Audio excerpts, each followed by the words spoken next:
శుభదాయ నమః ఓం శుభదారాయ నమః ఓం శుభరారూపిణ్యే నమః ఓం ఉమాయ నమః ఓం సూర్యలోచనాయ నమః ఓం శుభప్రియాయ నమః శివకస్తాయ నమః ఓం శోభనాయ నమః శోభనాశిన్యే నమః ఖడ్గహస్తాయ నమః ఓం కుమారంబ ఓం తదంగత్వేన ధూపం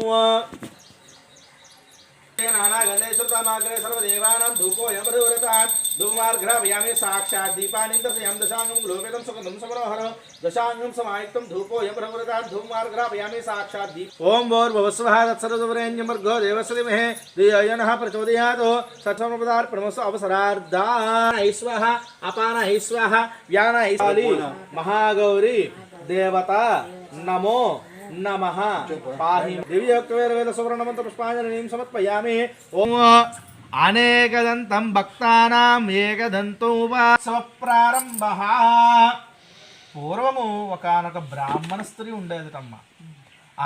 ఆవిడ గణపతి యొక్క గణేశుడు నోము చేస్తానని చెప్పేసి నోము నోచుకోకుండా ఉల్లంఘించిందట. ఉల్లంఘించడం అంటే ఏంటి? దాటవేసేసిందట.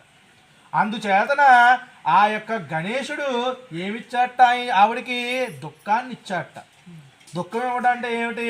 ఆవిడ తెల్లవారని లేచి బాగా కడుపు నిండా తినేసి ఏమి చెయ్యాలో తోచక దుఃఖిస్తూ ఉండేదిట. ఇరుగు పొరుగు వారందరూ కూడా మొదటిసారి కదా అని చెప్పేసి వచ్చి ఏమిటి దుఃఖానికి కారణం అని చెప్పేసి ఆరా తీస్తూ ఉండేవారట. ఏమీ లేకపోయేటప్పటికి అందరూ కూడా వెళ్ళిపోతూ ఉండేవారట. వారికి కూడా ఇంకా ఆ దుఃఖాన్ని చూసి నవ్వుతూ ఎగతాళి చేస్తూ ఉండేవారట. ఇదిలా ఉండగా అందరూ కూడా ఇలా చేస్తున్నారే అని చెప్పేసి ఆ బ్రాహ్మణ స్త్రీ ఏం చేసిందట? అడుగుబాటు పట్టేసిందట. లోక సంరక్షణార్థం ఆ పార్వతీ పరమేశ్వరుడు స్వరూపంగా ఉన్న ఆ గౌరీదేవి పరమేశ్వరుడు ఆ యొక్క భూసంచారం చేస్తూ అంటే ఏమిటి? భూలోకంనందున తిరుగుతూ ఉండగా ఈ బ్రాహ్మణ స్త్రీ కనబడిందట. బ్రాహ్మణ స్త్రీని కనబడగా అడిగారట, అమ్మాయి నీ యొక్క దుఃఖానికి కారణం ఏమిటి అని అంటే, నీవు ఆర్చడివాడువా తీర్చడివాడువా అని అడిగగా ఆ యొక్క పార్వతీ పరమేశ్వరులు ఇలా అంటున్నారట, అమ్మా నీకు దుఃఖం కలగాలంతే కదా, నీకు ఉపాయం చెప్తాను చూడు అని చెప్పేసి ఒక పామును తీసుకుని వెళ్ళి నీ యొక్క చంటి బిడ్డ ఉయ్యాలలో వేసేసేయి అని చెప్పారట. అలాగే కదా అని చెప్పేసి ఒక పామును తీసుకుని వచ్చేసి ఆ ఉయ్యాలలో ఊగుతున్న తన యొక్క చంటి బిడ్డ దగ్గర వేసేసిందట. ఇరుగు పొరుగు వారందరూ కూడా వచ్చేస్తారు, నేను దుఃఖపడచ్చు అని చెప్పేసి నెపంతో అలా దుఃఖపడుతూ ఉండగా ఇరుగు పొరుగు వారు అందరూ కూడా వచ్చారట. ఆ యొక్క పాము ఏమైందటమ్మా? బంగారు మొలతాడు అయిందట. అందరూ కూడా దాన్ని చూసేసి ఇది ఎప్పుడు ఇలాగే చేస్తూ ఉంటుందని చేదరించుకుని మరలా వెళ్ళిపోయారు. మరలా అడుగుబాట పట్టగా మళ్ళీ ఆ పార్వతీ పరమేశ్వరులు మళ్ళీ భూసంచారం చేసుకుంటూ వచ్చి మరలా అప్పుడు ఇంకొక ఉపాయాన్ని ఇచ్చారట. ఏమని ఇచ్చారట? ఈసారి మీ యొక్క అమ్మాయి అలంకరించుకునే ఆ యొక్క బుట్టలో తేలనేది వేసేసేయి అని చెప్పారట. అలా తెలివేసేగానే అది కరిచి నీ యొక్క అమ్మాయి చనిపోతుంది కదా, అది చూసి దుఃఖించచ్చు నువ్వు ఏటల కూడా అని అనగానే సరేలే అని చెప్పేసి తేలిని తీసుకుని వెళ్ళి తను అలంకరించుకుని తన కుమార్తె అలంకరించుకునే ఆ యొక్క బుట్టలో వేసేసింది. అలా వేసేయగానే ఆ యొక్క ఇరుగు పొరుగు వారందరినీ కూడా మరలా కుర్రమొర్రో అని చెప్పేసి అరుస్తూ గీపెడుతూ అందరినీ పిలిపించిందిట. అందరినీ పిలిపిస్తుంటే ఆ తేలేమైందిట? బంగారు పాపిడి మీద అయిందిట. కాళ్ళకు పెట్టుకునే మెట్లు అయ్యాయిట. అన్నీ కూడా అవగానే ఇది ఇలాగే చేస్తుందిరా అని చెప్పేసి మరలా తిట్టుకుని మరలా వెళ్ళిపోయారట.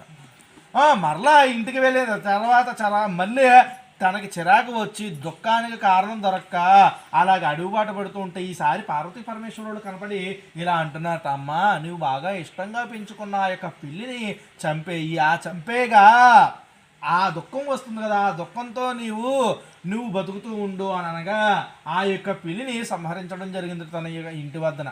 అయ్యో నా యొక్క పెళ్లి చనిపోయిందా అని రోధిస్తూ ఉండగా ఇరుగు పొరుగు వారు అందరూ కూడా మళ్ళీ వస్తూ ఉండగా ఆ యొక్క పిల్లి బంగారపు పిల్లి అయ్యి అక్కడి నుంచి వెళ్ళిపోయిందట.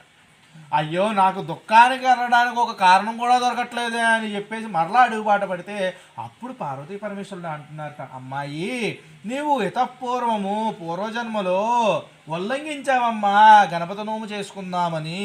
ఆ యొక్క గణపతి నోము తీరకపోవడం చేతన ఆ గణేశుడు నీకు ఎల్లప్పుడూ కూడా దుఃఖాన్ని ఇస్తున్నాడు. కాబట్టి ఆ యొక్క గణపతి యొక్క వ్రతాన్ని నోముని నువ్వు నోచుకోవమ్మా అని చెప్పారట.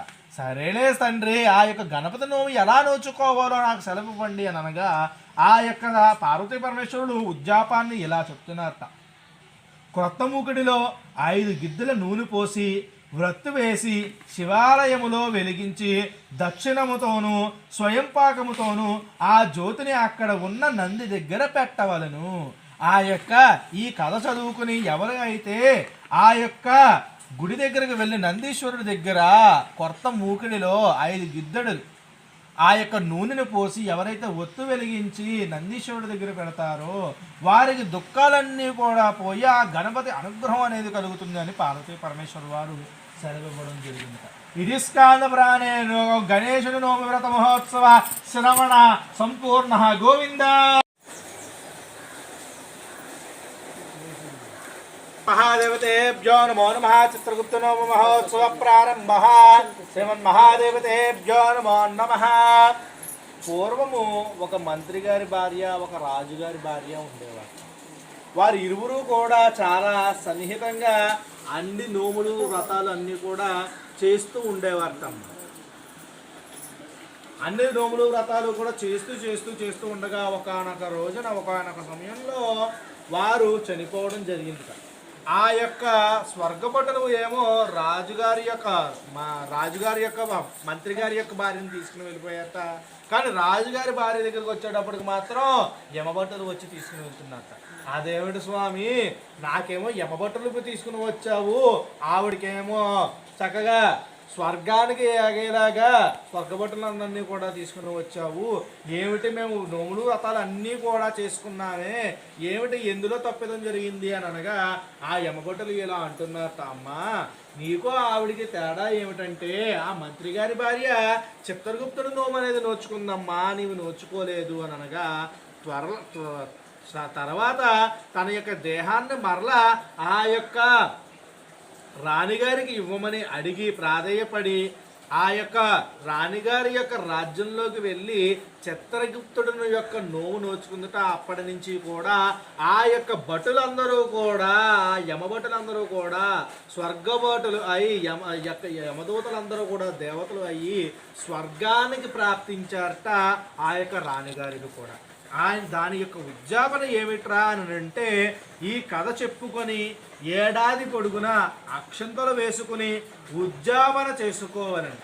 కట్లు లేని గంపలో ఎడ్లు తొక్కని వడ్లు 5 కుంచములు పోసి వాటిలో ఒక గుమ్మడి పండు, అడ్డెడు తవ్వెడు బియ్యముతో 5 కూరలు, పట్టు పంచ పెట్టి దక్షిణ తాంబూలాలతో వెండి ఆకుతో బంగారు గంటముతో అన్నగారికి గాని గ్రామ కర్ణముకు గారికి గాని ఇవ్వవలను అని చెప్పి ఉద్యాపన తెలపబడింది.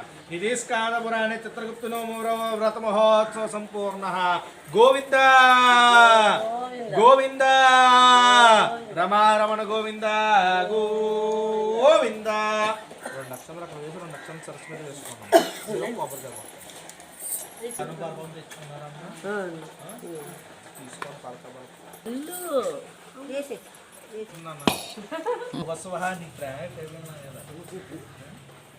ఓం భోర్ భవస్వః తత్సరతుర్యన్యమర్గో దేవశ్రీ మెహంది యజనః ప్రచోదయాయ సత్యం నర్జనామృతమృతమృతమస్తు అవసరాద్ నారికేల నైవేద్యం ఓం ప్రాణ ఐస్వాహ పాన ఐస్వాహ వ్యాన ఐస్వాహదాన ఐస్వసమాన ఐస్వాహ మధ్య మధ్యేంజపానం ప్రయోగతరావసరం సర్పయామి భూగివలసి కర్పూరేణ గొలేదరతో ముక్తాదన సమయతో తాంబూలం ప్రతిగురితాన్ తాంబూలశ్రవణార్థం తాంబూలశ్రవణాన్ని సమర్పయామి.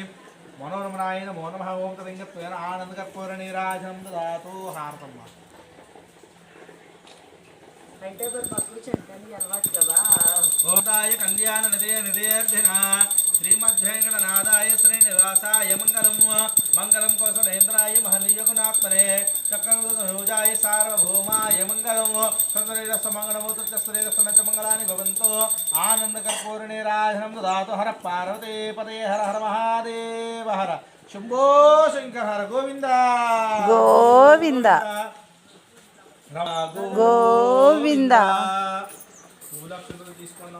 ఓం రాజాది రాజా ప్రసన్న సాహినే నమో వయం వై శ్రవణాయ కూర్మహే సమేంకా మంకా మకా మహిం కామేశ్వరో వై శ్రవణో దదాతు. కుబేరా వై శ్రవణాయ మహారాజాయ